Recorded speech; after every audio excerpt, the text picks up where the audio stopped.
Selamat pagi, siang, sore, malam semuanya yang menyaksikan tayangan video ini. Pada kesempatan kali ini, kami akan memaparkan atau mempresentasikan tentang fungsi, kegunaan, serta peragaan energi listrik dalam pembelajaran jarak jauh. Tapi sebelum itu teman-teman, izinkan kami untuk memperkenalkan diri kami dulu. Nama saya Inyoman Arya Deriodharma, kalian bisa memanggil saya Dio. Dan saya Alexandra Yohana, kalian bisa memanggil saya Ale. Dan kami dari SMA Strada Bakti Wiyata. Nah teman-teman, sebelum kita memasuki materi utama dalam video ini, mari kita lihat dulu latar belakang terjadinya pembelajaran jarak jauh di Indonesia sebagai dampak dari COVID-19. Di sebelah saya ini ada data yang bersumber dari Kemdikbud yang menyatakan setiap bulannya selalu ada peningkatan, yaitu sebanyak 646.200 satuan pendidikan terdampak COVID-19. Sebanyak 68,8 juta siswa belajar dari rumah, dan sebanyak 4,2 juta guru dan dosen itu mengajar dari rumah. Nah teman-teman, sebagai akibat dari COVID-19 ini, beberapa pemerintah akhirnya mengeluarkan kebijakan di sektor pendidikan. Kira-kira apa aja sih kebijakan yang dikeluarkan pemerintah itu akan dijelaskan oleh rekan saya. Nah, teman-teman semua, seperti yang sudah disinggung oleh rekan saya tadi, ada beberapa kebijakan yang berubah terlebih di bidang pendidikan setelah masa pandemi ini. Nah, teman-teman bisa lihat ya poinnya.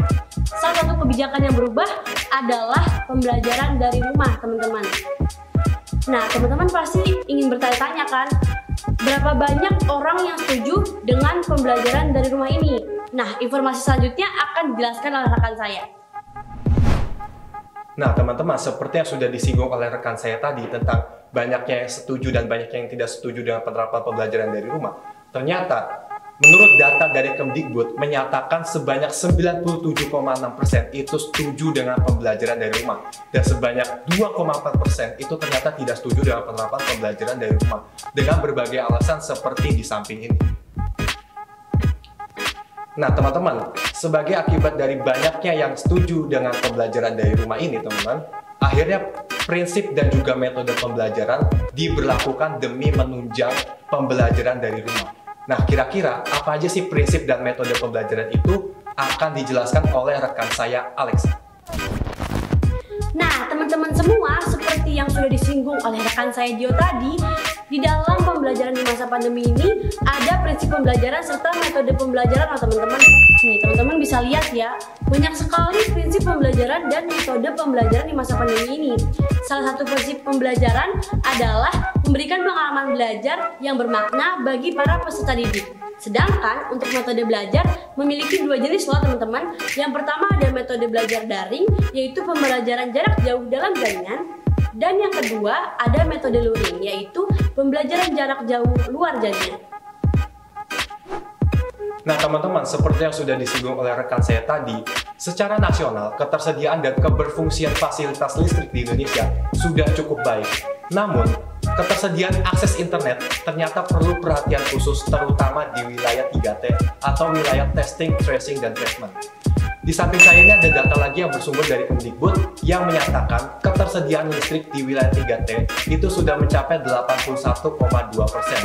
Sedangkan untuk ketersediaan internet, komputer maupun smartphone itu masih jauh di bawah 60%. Sangat jauh juga dibandingkan wilayah non-3T maupun wilayah nasional yang rata-rata sudah tersedia listrik, internet, komputer maupun smartphone. Nah teman-teman, sebagai dampak dari pembelajaran jarak jauh ini teman-teman, interaksi antara guru dan juga siswa itu lebih condong ke arah media sosial maupun aplikasi-aplikasi kelas online lainnya. Nah kira-kira berapa banyak sih penggunaan media sosial maupun aplikasi kelas online ini akan dijelaskan oleh rekan saya. Nah, teman-teman semua, pada semua jenis satuan pendidikan, media sosial juga menjadi sarana paling banyak yang digunakan untuk berinteraksi dalam pembelajaran, teman-teman. Tapi aplikasi kelas online lebih banyak digunakan pada jenjang SMP, SMA, dan SMK.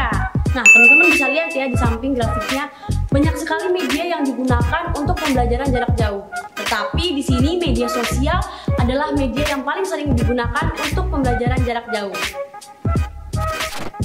Nah teman-teman, seperti kami tadi sudah menyampaikan sedikit banyak tentang COVID-19 yang berdampak besar bagi sektor pendidikan, sebelum kita masuk ke fungsi, kegunaan, serta peragaan energi listrik dalam pembelajaran jarak jauh, teman-teman, kita perlu tahu dulu dong, apa sih energi listrik itu, apa sih daya listrik itu. Kita bakal masuk ke energi listrik dulu, teman-teman, yang akan dijelaskan oleh rekan saya, Alexa.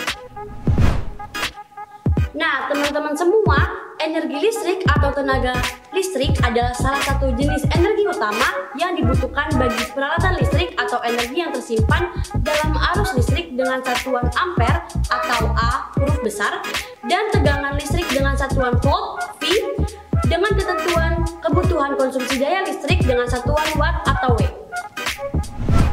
Nah, teman-teman, seperti tadi kita sudah mengetahui pengertian dari energi listrik, ternyata energi listrik ini sangat berkaitan erat dengan daya listrik. Apa sih daya listrik itu? Daya listrik adalah energi listrik seperti yang sudah dijelaskan oleh rekan saya tadi, yang mengalir tiap satuan waktu. Jadi, energi listrik yang mengalir tiap detik, tiap menit, tiap jam, itulah daya listrik, teman-teman. Nah, teman-teman semua, setelah penjelasan latar belakang mengapa terjadinya pembelajaran jarak jauh ini, sekarang kita masuk nih ke materi utama, yaitu kegunaan atau peragaan listrik untuk pembelajaran jarak jauh. Nah, teman-teman semua, yang pertama ada untuk penerangan. Wah, kayak gimana sih peragaan untuk penerangan dalam kehidupan sehari-hari?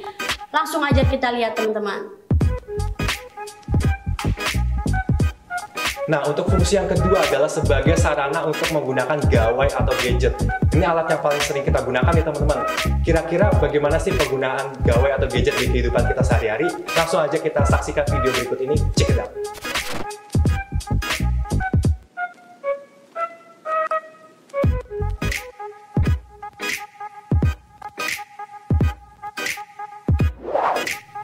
Nah, kita masuk ke fungsi atau peragaan yang ketiga, teman-teman. Nah, yang ketiga ini ada sebagai sarana pembelajaran jarak jauh. Wah, kayak gimana sih itu videonya? Langsung aja kita lihat, teman-teman. Check it out.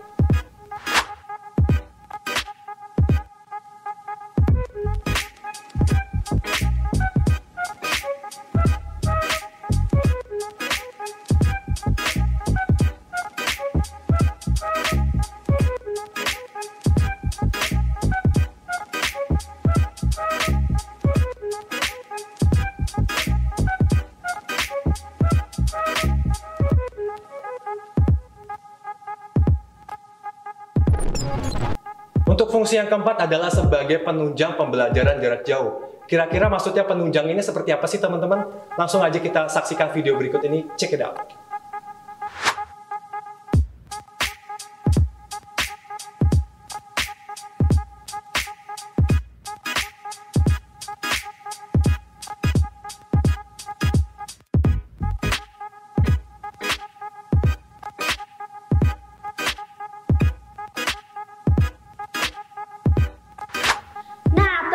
Kita masuk ke fungsi atau peragaan listrik dalam kehidupan sehari-hari yang terakhir nih, yang kelima, teman-teman. Ada sebagai sarana hiburan setelah pembelajaran jarak jauh.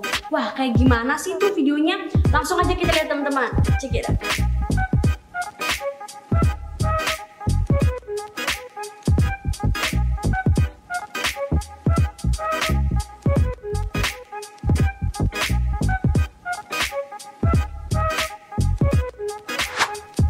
Oke teman-teman, sekian dulu pemaparan dan presentasi dari kami. Semoga teman-teman di rumah bisa mendapatkan banyak informasi dari video kita. Akhir kata, kami pamit undur diri. Saya Dio Dharma. Dan saya Alexandra Yohana. Tetap di rumah saja dan jaga kesehatan. Sampai jumpa.